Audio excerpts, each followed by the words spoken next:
बाजार में लगातार चौथे दिन तेजी, निफ्टी 17,950 के पार। Infosys, Reliance, ICICI bank, TCS ने भरा जोश। बैंक निफ्टी और मिड कैप में भी खरीदारी। आईटी शेयरों में सबसे ज्यादा तगड़ी तेजी, 1.5% के ज्यादा की तेजी के साथ चढ़ा आईटी निफ्टी, आईटी इंडेक्स।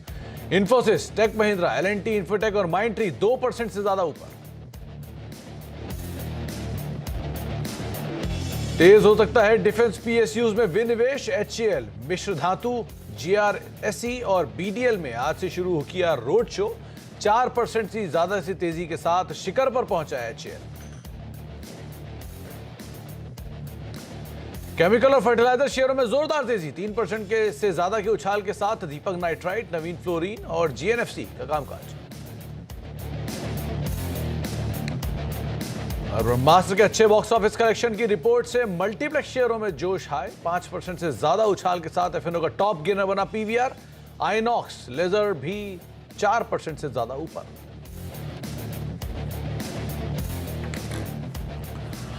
नमस्कार, ट्रेडर्स हॉटलाइन में आप सभी का स्वागत है। मैं हूं सुमित। हफ्ते का पहला कारोबारी सत्र भारतीय बाजारों में एक बढ़िया रफ्तार के साथ शुरुआत। 17,970 ये इंट्राडे में हाई इंडेक्स ने छुआ और उसी जोन के आसपास हम वापस पहुंच गए जहां से पिछली बार एक बाजार ने रीबाउंड दिखाया था, बिकवाली जहां से आती हुई दिखाई पड़ी थी। लेकिन अभी भी हम 17,950 के ऊपर कामकाज करते हुए दिखाई पड़ रहे हैं। एक ब्रॉडर बेस्ड बाइंग है, मिड कैप स्मॉल कैप तेजी में है और स्मॉल कैप इंडेक्स भी करीब 1.25% ऊपर है। ब्रॉडर बेस्ड का मतलब यह हुआ कि एडवांस डिक्लाइन के लिहाज से 700 शेयरों में बिकवाली और हर एक गिरने वाले शेयरों के सामने 3 शेयर जो कि तेजी में कामकाज करते हुए दिखाई पड़ रहे हैं। तो एक अच्छी चौतरफा खरीदारी इंडेक्स में आप फिलहाल देख रहे हैं। इस तेजी में आपकी रणनीति क्या होनी चाहिए? आपका कोई भी सवाल है तो आप हमारे साथ जुड़ सकते हैं। 7045220000 ये हमारा व्हाट्सएप नंबर है जिसके जरिए आप इस कार्यक्रम का हिस्सा बन सकते हैं। और साथ ही साथ आस्क आवाज कैश और आस्क आवाज एफएनओ, ये 2 और हैशटैग्स हैं जिनका इस्तेमाल कीजिए और इस कार्यक्रम का हिस्सा बनिए। इन दोनों के जरिए आप इस कार्यक्रम का भी हिस्सा बन सकते हैं। सर्वेंद्र श्रीवास्तव हमारे साथ मौजूद है बातचीत करने के लिए और आपके सवालों के जवाब देने के लिए। सर्वेंद्र, नमस्कार, स्वागत है कार्यक्रम में। 18,000 की दहलीज पर इंडेक्स वापस पहुंच चुका है और ये वही जोन है जहां से पिछली बार घुमा था। क्या मान के चलें, आज भी रेजिस्टेंस बनेगा या इस बार निकाल देगा? बहुत बहुत नमस्कार सुमित जी। देखिए, दायरा वही है जो हम लास्ट 4-5 हफ्तों से बोल रहे हैं कि 17,500 से 18,000 तक का जो दायरा है बाजार का, वही क्रिटिकल है। अब यस, इंपॉर्टेंट अब ये हो जाता है कि 17,500 के आसपास से तो 2-3 बार सपोर्ट ले चुका। अब क्या 18,000 के आसपास से, जहां पहले हर्डल्स आए थे इस हफ्ते में, क्योंकि हम पहली बार यहाँ इतने नजदीक पहुंच रहे हैं लास्ट 3-4 हफ्तों में, तो आई थिंक यस, 18,000 का एक साइकोलॉजिकल मार्क है। वहां थोड़ा प्रेशर डेफिनेटली थोड़ा आ सकता है और ये रेंज जब तक क्लियरली ब्रेकआउट नहीं होता अपसाइड या डाउनसाइड, आई थिंक तब तक बहुत क्लियर का ट्रेंड इमर्ज नहीं होगा। तो यस, आई एग्री कि 18,000 के आसपास साइकोलॉजिकल मार्क है, थोड़ा प्रॉफिट टेकिंग यहां से आ सकती है। को लेकर सर्वेंद्र क्या राय रखते हैं आप? वहां पर भी आज आउट परफॉर्मेंस कह सकते हैं, करीब 0.5% की तेजी उधर भी है, लेकिन क्लियर ड्राइविंग सीट पे तो आईटी है। लेकिन निफ्टी बैंक, यहाँ क्या व्यू रखें? देखिए, निफ्टी बैंक के लिए भी वही दायरे थे, मोटा मोटी 38,000 के आसपास अच्छे सपोर्ट्स थे, वहां से चला है। तो आई थिंक ये भी जब निफ्टी जहां से 500 पॉइंट चला वहां से इसका भी एक अच्छा मूवमेंट हो गया। तो मेरा थॉट यही है कि यहाँ पे भी आपको 40,800 41,000 के आसपास यहाँ पे आपको भी थोड़ा बैंक निफ्टी में भी थोड़ा प्रॉफिट टेकिंग यहाँ मिल सकती है। तो मेरा थॉट यही है कि रेंज बाउंड मूव्स है, अपर एंड ऑफ द रेंज है, थोड़ा पैसा लेके हाथ में रखें, थोड़े प्रॉफिट्स बुक करके रखें और कहीं अगर ट्रेंड इन्वर्ट हुआ क्लियरली तो मे बी रेंज के लोअर एंड पे भी बाद में जाएगा। बट फिलहाल आज तो पहला दिन है, तो आज देखते हैं कि 18,000 पे और 41,000 के आसपास बैंक निफ्टी है, तो यहाँ पे क्या प्रेशर्स आते हैं। तो आई थिंक शाम का क्लोज एक अच्छा उदाहरण देगा, एक अच्छा इंडिकेशन देगा कि अब यहाँ से बाजार कहाँ जा रहा है। बट यस, रेंज के अपर एंड पे है, थोड़ा लाइट रहें दोनों केसेस में। तो रेंज के अपर एंड पे है, थोड़ा इंडेक्स को आप लाइट साइड पे अपनी पोजीशन रख सकते हैं, लेकिन अदरवाइज स्टॉक स्पेसिफिक स्टोरीज तो बाजार में चली रही है। अब बातचीत करते हैं हमारे पहले दर्शक से। राकेश वर्मा सर मौजूद है हमारे साथ बातचीत करने के लिए भटिंडा से। राकेश जी नमस्कार। नमस्कार सर। नमस्कार राकेश जी, क्या सवाल है आपका? सर मेरे पास आईटीसी के शेयर है, लास्ट 2 साल पहले मैंने लिए थे, 1255 शेयर है 184 के रेट से। बहुत बढ़िया। तो राकेश जी, उसके बाद से तो आपको बहुत अच्छा डिविडेंड भी मिला होगा स्टॉक में? हाँ जी सर, वो हर साल मुझे मिल रहा है। मुझे थोड़ा सा ऐसा था कि एक तो अगले 3 महीने के बाद मुझे थोड़े पैसे की इसमें से जरूरत पड़ेगी। Okay okay.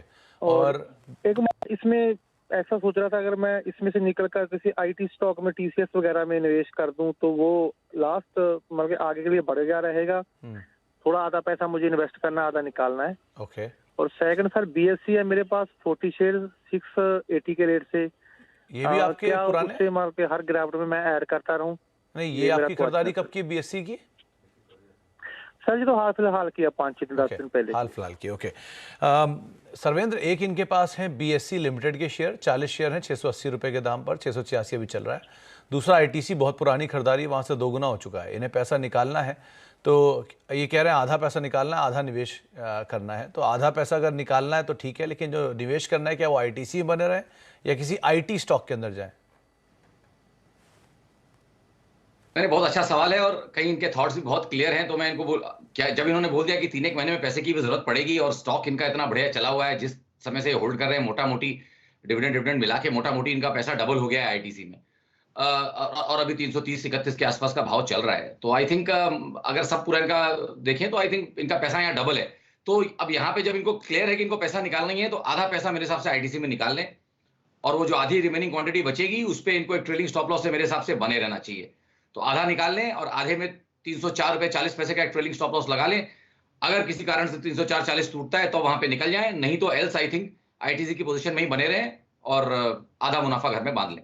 जी, तो सर्वेंद्र ने आपको राय दे दिया राकेश जी, आप उसके हिसाब से अपनी रणनीति बना सकते हैं।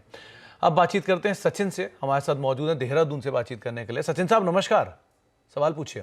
नमस्कार, पूर्ण के शेयर है 9,500 115 के भाव से और मेरा इसका व्यू शॉर्ट टर्म के लिए है। ओके ओके, सर्वेंद्र 115 रुपए के दाम पर मन्नापुरम के 9,500 शेयर हैं। नजरिया इनका छोटी अवधि का है, 105-106 का मौजूदा स्तर है, क्या करना चाहिए इन्हें? देखिए क्वांटिटी इनके पास अच्छी है और अब ये क्वार्टर इसका जो है, अब यहाँ पे अभी मेरे हिसाब से और एक 18 दिन बाकी है क्वार्टर बंद होने में, लेकिन एक 4 क्वार्टर की गिरावट के बाद पहला एक ग्रीन, जिसको बोलते हैं ग्रीन शूट, यहाँ दिख रहा है।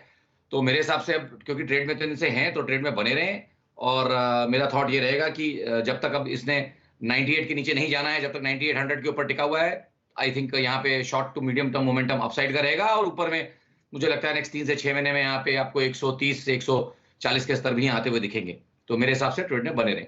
जी, तो बने रहने की राय आपको दी गई है सचिन जी मन्नापुरम में। भले आपकी पोजीशन से भी थोड़ा नीचे, लेकिन एटलीस्ट आप यहाँ पर समय और दे सकते हैं। राजेश चौधरी हमारे साथ मौजूद हैं सिडनी से बातचीत करने के लिए। चौधरी साहब नमस्कार। नमस्कार चौधरी साहब, आप सुन पा रहे हैं मुझे? हाँ जी सुन पा रहा हूं आपको। पहले तो चौधरी साहब बहुत बहुत शुक्रिया, आपने इस समय पर हमारा वेट किया, आप हमसे सवाल पूछ रहे हैं, सिडनी से आप हमारे साथ मौजूद हैं और अपना समय आप निकाल कर हमसे यहाँ तक बातचीत कर पा रहे हैं। बहुत बहुत शुक्रिया सर, पहले तो अपना समय हमें देने के लिए और हमसे बातचीत करने के लिए। अब आप अपना सवाल पूछ सकते हैं। सर शेयर है इंटरग्लोब एविएशन के 970 के रेट पे। ओके, ये खरीदारी कब की आपने? कि ये वाला स्टॉक अभी 2 साल या 3 साल पहले की है सर। ओके ओके ओके, जी आगे क्या है, आप क्या कह रहे थे आप? मेरा क्वेश्चन ये है कि ये वाला स्टॉक 1500 तक जाता है और फिर 2000 से वापस 1500 तक चला जाता है। ये वाला स्टॉक अगले 5 से 10 साल के लिए 15 से 20% साल पे रिटर्न दे सकता है या नहीं? ओके, सर्वेंद्र सवाल है इंटरग्लोब एविएशन को लेकर। इन्होंने खरीदारी कर रखी है 970 रुपए के दाम पर, 1940 रुपए का मौजूदा स्तर है, तो मुनाफा तो इन्हें अच्छा खासा है, 150 शेयर हैं और 2 साल से अपनी पोजीशन में बने हुए हैं। सवाल बहुत वैलिड है कि क्या ये 10 साल या 5 साल के लिए आगे होल्ड कर सकते हैं, जिस तरह के स्विंग इसमें देखने को मिलते हैं। वैसे तो ट्रेडर्स डिलाइट है, तो आप क्या राय रखते हैं इसके ऊपर, क्या करना चाहिए इन्हें इंडिगो में? देखिए इनका थॉट भी क्लियर है। पहली बात तो इस समय अपने को, हम लोग को इतनी दूर से फोन कर रहे हैं, इतने दूर से हमको वॉच करते हैं, तो आई थिंक उसके लिए इनको बहुत बहुत धन्यवाद। यहाँ पे थॉट ये है कि ये है ट्रेडिंग स्टॉक। जब आप खुद ही बोल रहे हैं कि देखिए इसकी लार्ज रेंजेस रहती हैं और ये लार्ज रेंज में ट्रेड होता है, तो बाय एंड होल्ड के लिए एकदम राइट कैंडिडेट रहेगा ऐसा मैं नहीं मानता हूं। बट ये सब टाइम पे इसमें ट्रेड करते रहें और जहां पे इनके लेवल्स आते रहें, राय लेते रहें और ट्रेड करते रहें, तो आई थिंक यहाँ अच्छे पैसे बनेंगे। बट 5 से 10 साल की डिलीवरी का होराइजन यहाँ इसलिए नहीं दे सकता क्योंकि ईयरली कैंडल्स इसमें 8-9 बनी है ढंग से, और उसमें से भी 2 कैंडल ही मतलब की हैं फिलहाल। तो 2 कैंडल ईयरली के ऊपर अगला 5-10 साल बोलना थोड़ा मुश्किल होगा। तो मैं ये बोलूंगा कि फिलहाल के लिए मैं इनको लेवल्स दे दूं 2100-2150 पे बहुत स्ट्रॉन्ग हर्डल्स हैं, उसके बहुत ज्यादा बाहर जा नहीं पाएगा फिलहाल। नेक्स्ट 1 से 3 महीने का ये व्यू है। तो आई थिंक अगर ट्रेड करना चाहें तो उस रेंज में 2050 के आसपास अगर आधा मुनाफा बांध लेंगे तो डेफिनेटली एक बार नीचे में इनको 1700 50-1800 में जैसे रेंज में इनको वापस लेने के लिए मिलेगा। तो उछाल में इनके लिए बेचने की राय है। फिलहाल यहाँ पे होल्ड रखें। 2050 के आसपास आधी क्वांटिटी बेचने की राय है मेरे हिसाब से। तो चौधरी साहब, आप 2050 के आसपास आधी क्वांटिटी बेच सकते हैं, उससे आपका कैपिटल भी फ्री हो जाएगा और बाकी के शेयर आपके फ्री के रहेंगे। तो अगर आपको लगता है तो आप उन्हें ज़रूर होल्ड कर सकते हैं, फिर जितने भी समय के लिए रहें, लेकिन आप कैपिटल एटलीस्ट प्रोटेक्ट कर लें किसी भी तेज़ी में अपने पैसे को निकाल के। तो वो एक पहला लॉजिक रहेगा। दूसरा, क्योंकि ये ट्रेडिंग स्टॉक है, स्विंग ज़्यादा बड़े होते हैं, तो नीचे की तरफ आप दोबारा एंट्री भी कर सकते हैं। इंद्रमल राठौर साहब हमारे साथ मौजूद हैं मध्य प्रदेश से बातचीत करने के लिए। राठौर साहब नमस्कार, सवाल पूछिए। जी सर नमस्ते। नमस्कार राठौर साहब, सवाल पूछे राठौर साहब। जी सर, मेरे पास एसबीआई के 594 शेयर थे, 504 के, तो अभी होल्ड करना चाहिए या फिर सेल कर देना चाहिए? वैसे आपका नजरिया क्या है इसमें राठौर साहब? सर लॉन्ग टर्म 2 से 3 साल तक वेट कर सकता हूँ। 2 से 3 साल वेट कर सकते हैं, ओके। सर्वेंद्र, एसबीआई 504 पे खरीदारी है, करीब 50-52 रुपए पर शेयर का मुनाफा है, 550 शेयर इनके पास हैं और ये 2 साल का टाइम दे सकते हैं। इसमें क्या करना चाहिए ना? देखिए बड़ा ताजा यहाँ पे ब्रेकआउट है और अगर आप देखिए तो ब्लू शूट एकदम ग्रीन स्काई टेरिटरी में चला गया है, तो ब्लू स्काई टेरिटरी में चला गया है ये और ताजा ब्रेकआउट है। तो मेरे हिसाब से फिलहाल तो ये है कि जब ब्रेकआउट है तो ट्रेड में बने रहें। अब यस, जस्ट 2-3 कैंडल का ब्रेकआउट है, इसको यहाँ पे ऑब्जर्व करना पड़ेगा कि कैसे बिहेव करता है। तो एक टाइट स्टॉप लॉस जरूर लगा के रखें। आई थिंक 534 के आसपास एक स्टॉप लॉस आएगा, 534.40 का एक स्टॉप लॉस लगा के रखें और इसको एक 10-15 दिन और दें।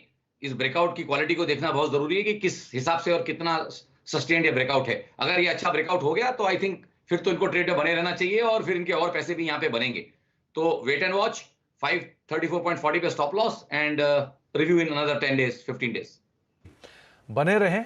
ब्रेकआउट आया है, थोड़ा समय दीजिए, स्टॉप लॉसेस को फर्दर ट्रेल करते रहिए और थोड़ा कुछ दिन बाद, जो 10-15 दिन बाद दोबारा एक बारी इस पे रिव्यू करेंगे, वो ज़्यादा बेटर अपॉर्चुनिटी या फिर बेटर एक डिसीजन रहेगा आपके लिए। अब है कुमार हमारे साथ मौजूद हैं कानपुर से बातचीत करने के लिए। कुमार साहब नमस्कार, सवाल पूछिए। जी सर नमस्कार। नमस्कार कुमार साहब। जी सर, हमारे पास वही बताया था जैसे कि आपको आदित्य बिरला सन लाइफ एएमसी का। ये आईपीओ के टाइम से सवाल है, आपके शेयर है आपके पास या बाद में आपने लिया है? 214। ओके, और कितना समय भी इसको आप और देंगे अभय जी? सर शॉर्ट टर्म के लिए वही ये मान लीजिए 1 मंथ लगभग, क्योंकि जरूरत थी अमाउंट की। ओके। सर्वेंद्र, आदित्य बिरला सन लाइफ एएमसी, इसके चार्ट्स बहुत अवेलेबल होंगे नहीं, लेकिन ये सिचुएशन वाइज भी जब से लिस्ट हुआ तब से लगातार टूट ही रहा है। 500 रुपये पे इनकी खरीदारी है, 494-95 का मौजूदा स्तर है, क्या करें? देखिए जैसे आपने राइटली पॉइंट आउट किया, जहां से डेटा है वहां से केवल गिरावट ही देखने मिल रही है। तो फिलहाल तो यही मान के चलेंगे कि अपनी फिलहाल एक डाउन ट्रेंड में ही है और अभी तक कोई पिछला स्विंग भी एक भी निकाला नहीं है। तो कोई भी आप ये नहीं बोल सकते कि कहीं एक बेसिक एक high top high bottom, basic reversal theory में भी अगर जाए तो वो कहीं दिख नहीं रहे हैं इसमें। बट थॉट यही है कि मोमेंटम तो फिलहाल पकड़ा हुआ है, तो शॉर्ट टर्म मोमेंटम को देखूं तो उस हिसाब से मेरे को लगता है कि 530-535 के स्तर यहाँ पे आ सकते हैं जब तक ये 470 के ऊपर बना हुआ है। तो मेरे हिसाब से फिलहाल ट्रेड में बने रहें 470 के स्टॉप लॉस से और ऊपर में 530 के आसपास वापस इसको एक बार रिव्यू कर लें। जी, 530 के आसपास आप रिव्यू करें, स्टॉप लॉस आदमी पोजीशन के अंदर बने रहें, ये आपको राय रणनीति बताई गई है। प्रकाश हमारे साथ मौजूद हैं नासिक से बातचीत करने के लिए। प्रकाश साहब नमस्कार, सवाल पूछिए अपना। प्रकाश सर, आप सुन पा रहे हैं? चलिए, शायद संपर्क टूट गया, लेकिन इनके पास जोमैटो के 2000 शेयर हैं, 78 रुपए के दाम पर खरीदारी है, 15 रुपए पर शेयर का घाटा है। सरविंद, यहाँ पर भी 400 बहुत नहीं होंगे, लेकिन फिर भी 2000 शेयर हैं, 78 रुपए के दाम पर खरीदारी है, अभी तो लॉस है, क्या करना चाहिए ना? देखिए बात वही हो गई, यहाँ पे भी मोटा मोटी पैटर्न्स की जहां से चला है वहां से खाली अभी तक तो फिलहाल डिक्लाइन ही दिख रहे हैं। छोटा सा एक ग्रीन शूट दिख रहा है कि कहीं एक रैली जो बनी 40 से लेके तकरीबन 70 तक की, आई थिंक उस रैली में लग तो रहा है कि एक शॉर्ट टर्म बॉटम यहाँ कहीं बना है। तो आई थिंक ट्रेड में बने रहें और एक 55 रुपए के लेवल पे बहुत गहरी नजर रखें। 55 के नीचे जब तक जाता नहीं है तो आई थिंक नेक्स्ट 1 से 3 महीने के लिए ऊपर में आपको अराउंड 80 के लेवल्स यहाँ पे दिखा सकता है। तो I think purely from a short term perspective 55 के स्टॉप लॉस और 80 के टारगेट्स, 80 तक बने रहें, 80 पे दोबारा इसको रिव्यू कर लें। जी, तो 80 पर दोबारा रिव्यू करें, ये आपको सर्वेंद्र राय दे रहे हैं। आदित्य कुमार हमारे साथ मौजूद है पटना से बातचीत करने के लिए। कुमार साहब नमस्कार, सवाल पूछिए। कुमार साहब सवाल पूछिए। चलिए शायद यहाँ पे संपर्क टूट गया, लेकिन टाटा स्टील के शेयर हैं इनके पास 112 रुपए के दाम पर। सर्वेंद्र, क्या राय रखते हैं आप? टाटा स्टील मोमेंटम तो आया है मेटल में और ये भी थोड़ा सा मूव ले रहा है, लेकिन अभी भी ये घाटे में है 4-5 रुपए के, क्या करना चाहिए ना? देखिए, मेटल्स यहाँ प्रेशर में रहेंगे। हमने लास्ट वीक भी जब डिस्कस किया तो यही था कि ग्लोबल जिस तरह से सेटअप है अभी फिलहाल, इवन जैसे हम निफ्टी बैंक निफ्टी को लेकर हम जब बात करते हैं तो ग्लोबल सेटअप्स हैं, जो करेंसी के सेटअप्स है वो वहीं पे है। रुपया 6-8 हफ्ते से अभी भी 79-80 के आसपास ही है, जबकि आरबीआई कहते हैं इंटरवेंशन हो चुके हैं। तो आई थिंक रिस्क पैरामीटर पे अगर आप देखें तो कहीं ग्लोबली अभी सेटअप उतने बेहतर नहीं हुए। जिस तरह से निफ्टी आ गया है तो लोगों को लग रहा है कि निफ्टी तो ऑलमोस्ट ऑल टाइम हाई के आसपास आने की तैयारी कर रहा है, बट जब आप ग्लोबल मैक्रो पिक्चर देखते हैं तो वहां इतने अच्छे रुझान नहीं है। 50% के ऊपर बाउंस किसी भी बड़े इंडेक्स में ठीक से आया नहीं है। निफ्टी ने ऑलमोस्ट 100% रिट्रेसमेंट कर लिया है। तो I think from the global perspective मुझे अभी भी मेटल्स में रिस्क लगता है। मुझे लगता है कि एक 10 दिन के लिए ट्रेड में बने रहना है तो एक छोटे स्टॉप लॉस से, टाइट स्टॉप लॉस से बने रहे 104.40 से, बट बियॉन्ड दैट मुझे नहीं दिखता कि इसमें कोई बहुत बड़ा यहाँ से बाउंस आएगा। 112-115 के ऊपर जाता हुआ दिखता नहीं है। अगर वो रेंजेस आ जाती हैं, उनके भाव आ जाते हैं तो मेरे हिसाब से निकल जाना चाहिए। ओके, अच्छा, आप कुछ सवाल आए हैं सोशल मीडिया पे। तेजस जी का एक सवाल आया है, इनके पास 40,900 की कॉल है निफ्टी बैंक की और 40,000 की पुट है निफ्टी बैंक की। 268 पे कॉल है और 243 पे पुट है, 15 एक्सपायरी की। क्या करना चाहिए इन्हें, सर्वेंद्र? देखिए, काफी वाइड स्प्रेड बना दिया इन्होंने मेरे हिसाब से। कहीं 41,500 और नीचे में आई थिंक कहीं 39,500 के नीचे जाके कहीं प्रॉफिट में आएंगे मोटा मोटी, जितना मुझे समझ में आ रहा है। उतना बड़ा रेंज मुझे भी फिलहाल यहाँ दिख नहीं रहा है, but yes I think call side में शायद एक बार 41,000 के आसपास तो रेजिस्टेंस ही है। तो वहां अगर भाव आते हैं तो मेरे हिसाब से आई थिंक उसके बहुत बियॉन्ड ब्रेकआउट दिख नहीं रहा है, तो डेफिनेटली वहां पे निकल सकते हैं। पुट को अगर मौका देना चाहें तो दे सकते हैं। अगर रेंज इन्वर्जन होता है और नीचे की तरफ आता है वापस, तो वापस एक बार 39,500 तक निफ्टी आएगा तो वहां इनके थोड़े पैसे बन सकते हैं। ओके, अच्छा, एक मयंक साहब ने सवाल पूछा है, इनके पास फेडरल मोगल के शेयर हैं, 3,000 शेयर हैं, 270 रुपए के दाम पर इन्होंने फेडरल मोगल गुड्स के शेयर लिए हैं। इनका नजरिया 2 से 3 साल का है। कैपिटल गुड्स स्पेस की वैसे भी रिसेंटली मूव देखने को मिला। फेडरल मोगल को लेकर आपकी राय, क्या करना चाहिए ना? देखिए, multi quarter multi year correction में स्टॉक है और लास्ट 2 साल से आप देखिए तो रेड कैंडल्स ही बन रही हैं।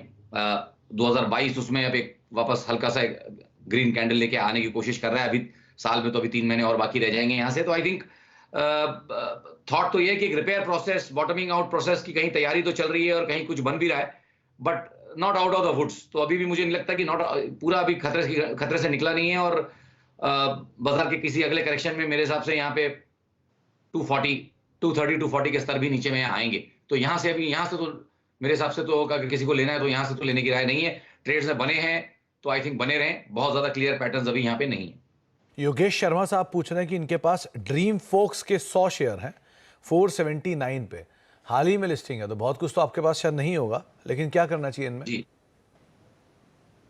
देखिए, यहाँ पे तो बहुत ही आई थिंक डेटा कम है, इसको मैं पास करना चाहूंगा। ओके, निधि अग्रवाल जी पूछ रही है, इनके पास BEML के 32 शेयर हैं 1750 पे। मेरे ख्याल से प्री एडजस्टमेंट में इनकी खरीदारी है, इसमें एडजस्टमेंट हुआ है 1:1 डीमर्जर का, अभी 1583 पर है। क्या इन्हें और ऐड करना चाहिए? अभी ये शायद इसका दाम वो दाम समझ रही है जो कि नॉर्मल दाम है, लेकिन यहाँ इसमें एक बोनस है इनके पास रियल स्टेट कारोबार के शेयर का, तो क्या करना चाहिए इन्हें? देखिए, कॉर्पोरेट एडजस्टमेंट वाला शेयर है। मेरे खुद के चार्ट्स अभी हम जिनसे सर्विस प्रोवाइडर से लेते हैं वहां के भी चार्ट अभी एडजस्ट नहीं हुए हैं, तो मेरे को मजबूरी में इसको भी पास करना पड़ेगा। तुषार जी का एक सवाल है, इनके पास अदानी इंटरप्राइजेस के 3450 की कॉल है 172 रुपए के दाम पर। एक तरफा तेजी इस शेयर ने दिखाई है और उसके बाद 3462 के जोन्स में कामकाज कर रहा है। क्या करना चाहिए इन्हें? देखिए, बहुत ओवर स्ट्रेच्ड है। ऑप्शन साइड से आए हैं, ठीक है, तो वो बेटर है, एटलीस्ट फ्यूचर नहीं है इनके पास। बहुत ओवर स्ट्रेच्ड है मेरे हिसाब से। पैसा बनाना यहाँ थोड़ा मुश्किल है और कॉल लेना भी थोड़ा यहाँ मुश्किल है कि जिस तरह के इंडिकेटर्स, जिस तरह का ये मूवमेंट है, इसमें नए दायरे निकाल पाना थोड़ा मुश्किल है। तो मैं कहूंगा कि कॉल साइड से हैं तो सेफ है। एक हफ्ता और रिव्यू कर लें, बट अगर एक हफ्ते में पैसे नहीं बनते और तो फिर आई थिंक एग्जिट कर जाना चाहिए। ओके, इसके अलावा एक कविता जी ने सवाल पूछा है, इनके पास उषा मार्टिन के 100 शेयर हैं 145 पर, आप टिप्पणी कर पाएंगे? जी, कोशिश करता हूं। देखिए, यहाँ तो सेटअप्स अच्छे हैं। फिलहाल स्टॉक एक स्ट्रॉन्ग अपट्रेंड में है। शॉर्ट टर्म थोड़े से हर्डल्स आए इसको 150 के आसपास, बट अभी आई थिंक सपोर्ट्स भी अच्छे हैं 135 के आसपास, तो 135 से 150 की एक रेंज दिख रही है पहली बात तो। और दूसरी बात ये दिख रही है कि मोस्ट प्रोबेबली वो रेंज कहीं ऊपर में भी एक बार ब्रेकआउट कर सकती है, तो आपको ऊपर में एक 165 170 के स्तर भी ऊपर में आते हुए दिखने चाहिए। तो 135 का सपोर्ट है यहाँ पे मुझे लग रहा है, और मुझे लग रहा है कि एक बेस्ट केस सिनेरियो में 165 170 के टारगेट्स आएंगे, तो उसके हिसाब से अपनी रणनीति तय कर लें। प्रफुल्ल सिंह साहब ने सवाल पूछा, इनके पास विप्रो के 81 शेयर हैं 628 रुपए के दाम पर।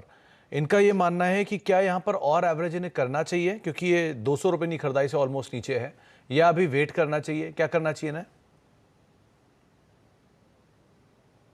आई थिंक थोड़ा एवरेज कर सकते हैं, ना नहीं है, थोड़ा एवरेज कर सकते हैं, क्वालिटी स्टॉक है, थोड़ा एवरेज कर सकते हैं, बट जो नई क्वांटिटी लेंगे, जो नई क्वांटिटी ले रहे हैं उसमें एक 398 के नीचे स्ट्रिक्ट स्टॉप लॉस लगाएंगे, तो डेफिनेटली मैं एवरेज की राय दूंगा। अगर स्टॉप लॉस नहीं लगाएंगे तो फिर एवरेज की राय नहीं है। 398 का स्टॉप लॉस, एवरेज करना चाहें तो कर सकते हैं जी।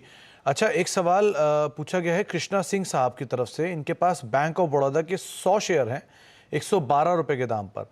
इनका पूछना है क्या इसमें फर्दर पोजीशन ऐड करनी चाहिए या नहीं करनी चाहिए? नहीं सुमित जी, फर्दर पोजीशन तो ऐड नहीं करनी चाहिए। एक अच्छा मूव यहाँ पे आ चुका है, और अगर आप देखें तो अब अपने पुराने कुछ इंपॉर्टेंट लेवल्स के आसपास पहुंचने की कोशिश कर रहा है, और वो लेवल्स आज के नहीं है, वो है लेवल्स 2019 के हैं। 2019 के सेकंड हाफ में जो गिरावट आई थी वो तकरीबन 140-150 के रेंज से ही आई थी। तो आई थिंक अब अपने रिस्क एरिया में स्टॉक आ चुका है, तो यहाँ से नया ऐड करने की बिल्कुल यहाँ पे कवायद नहीं रहेगी। और दूसरा इंपॉर्टेंट चीज क्या रहेगी कि बहुत एग्रेसिवली अपना स्टॉप लॉस ट्रेल करें। अब क्योंकि एक टारगेट ऑब्जेक्टिव के आसपास जब स्टॉक पहुंचता है तो आपके स्टॉप लॉसेस बहुत टाइट हो जाने चाहिए और बहुत एग्रेसिव हो जाने चाहिए। तो मैं इनको एक बहुत ही टाइट और बहुत एग्रेसिव स्टॉप लॉस दूंगा, और मैं बोलूंगा 132 के नीचे गया तो स्टॉक खराब हो जाएगा शॉर्ट टर्म में। तो 132 के नीचे स्टॉप लॉस रखें, और नया तो बिल्कुल सोचे नहीं ऐड करने की, जब तक 150 का ब्रेकआउट नहीं होता। 150 का ब्रेकआउट होगा तब सोचेंगे। ओके, दो सवाल एक साथ ले लेता हूं। एक है भारत जी का सवाल एबीबी को लेकर, इन्होंने 3145 पर यहां पे खरीदारी कर रखी है। और उसके अलावा एक सवाल आया है अदानी पोर्ट की 1000 की कॉल पर, प्रवीण जी का सवाल 35 रुपए के दाम पर खरीदारी कर रखी है, क्या करें इन दोनों में? एबीबी की कॉल कौन से प्राइस की बोली आपने? 3145 पे इन्होंने कैश में खरीदारी की है। हाँ, स्टॉक लिया हुआ है सर और प्रॉफिट में है, तो आई थिंक बेसिक राय यही रहती है कि ट्रेलिंग स्टॉप लॉस से इसमें बने रहे मेरे हिसाब से।